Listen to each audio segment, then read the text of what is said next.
सभी का यहाँ पर बहुत बहुत शुक्रिया अदा करना चाहेंगे। एक और अहम खबर लेह से है, जहां लेह पुलिस ने एक नाबालिग से इस्मत रेजी और कत्ल की कोशिश के केस को 48 घंटों के अंदर हल कर लेने का दावा किया।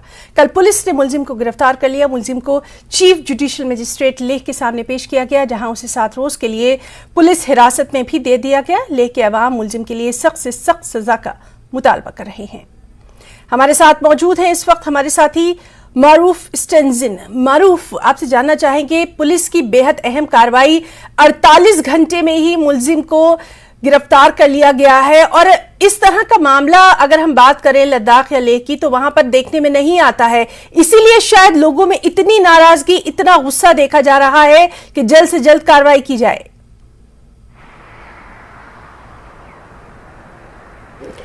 जी हिना, जो कल की जो केस की बात करें तो पुलिस ने जो 29 तारीख की शाम को जो वाक़या हुआ, उसके बाद 31 तारीख तक शाम तक जो एक्यूज को, मुलजिम को अरेस्ट कर लिया गया है। तो पुलिस को एक आसपास के इलाके की जो सीसीटीवी की फुटेज की मदद से जो सेंट्रो बरामद हुआ, सेंट्रो का पहचान हुआ, उसी से मुलजिम की पहचान किया गया और उसको अरेस्ट किया। तो कल की बात किया तो एसएसपी प्रेस कॉन्फ्रेंस करते हुए ये सारा ऑफिशियल कंफर्मेशन दे दिया है कि ये मुलजिम का ये एक सोची समझी जो सोची समझी के तहत इस जो अंजाम को घटना को अंजाम दिया गया। और लोगों का ये भी बताना है कि ये जब चीफ जुडिशियल मजिस्ट्रेट के सामने ले के सामने जब प्रोड्यूस किया तो आसपास के जो कोर्ट कॉम्प्लेक्स के अंदर थे तो उन्होंने शेम की नारा भी लगाया। और चीफ जुडिशियल मजिस्ट्रेट ने मुस्लिम को वुमेन पुलिस स्टेशन के जो लॉकअप में बंद 7 दिन के लिए जो हिरासत को और बढ़ा दिया गया। जी हिना, बहुत बहुत शुक्रिया मारूफ आपका तमाम तर जानकारी के लिए। तो बेहद अहम ये मामला जिस पर लगातार नजर बनी हुई है, मारूफ का हम यहाँ पर शुक्रिया अदा करना चाहेंगे। आगे बढ़ेंगे। Controller and auditor general of India ने शेर Kashmir university of agriculture science and technology Kashmir और जम्मू में भर्ती के अमल, तरक्कियों के अलावा अलाउंस में इजाफों के लिए बेज़ाब्तियों की निशानदेही की है।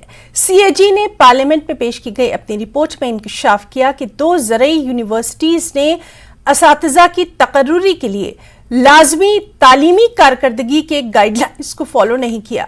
रिपोर्ट में कहा गया कि असातिज़ा के तकर्रुरात नेट अहलियत के बगैर किए गए थे। सीएजी ने कहा कि तकर्रुरियां टीचिंग के दरकार तजुर्बे के बगैर की गईं।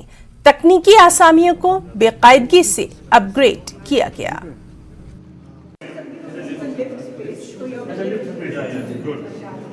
I believe the report is yet tabled in the Parliament, and the report has not been produced to us. We have not yet received the CAG report, what is actually therein.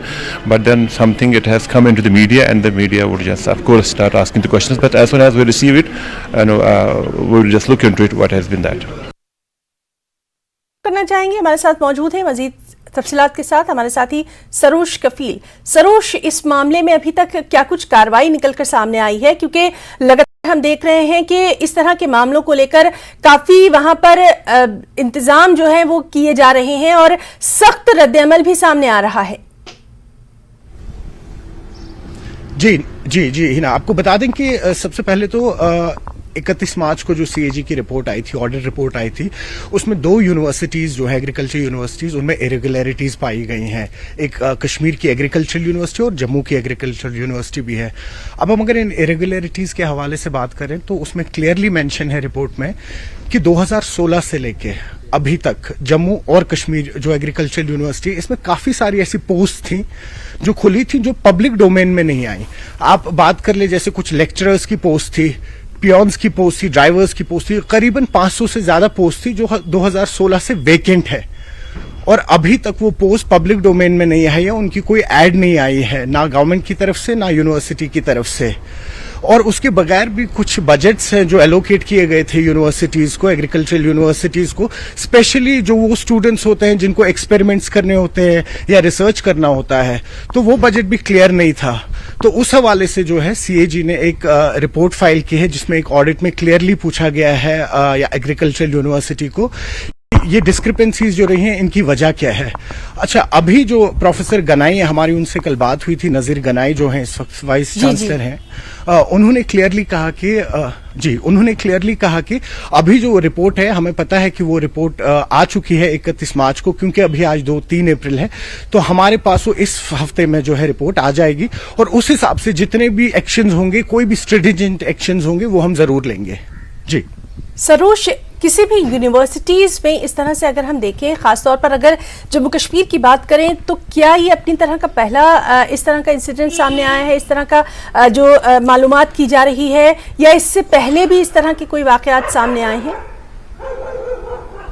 मैं आपको बता दूं, देखिए जो education sector है, इसमें इस तरीके की धांधलियां जो है वो बहुत आम रही हैं, और हम खाली कश्मीर की बात नहीं करें, आप ऑल ओवर इंडिया में देखें तो ये जो एडमिशन प्रोसेस की बात होती है या किसी को सीट देने की प्रोसेस होती है, आपने पहले भी देखा होगा, स्पेशली MBBS जो होता है, NET एग्जाम्स होते हैं, इनमें भी काफी धांधलियां कभी कभी पाई गई हैं।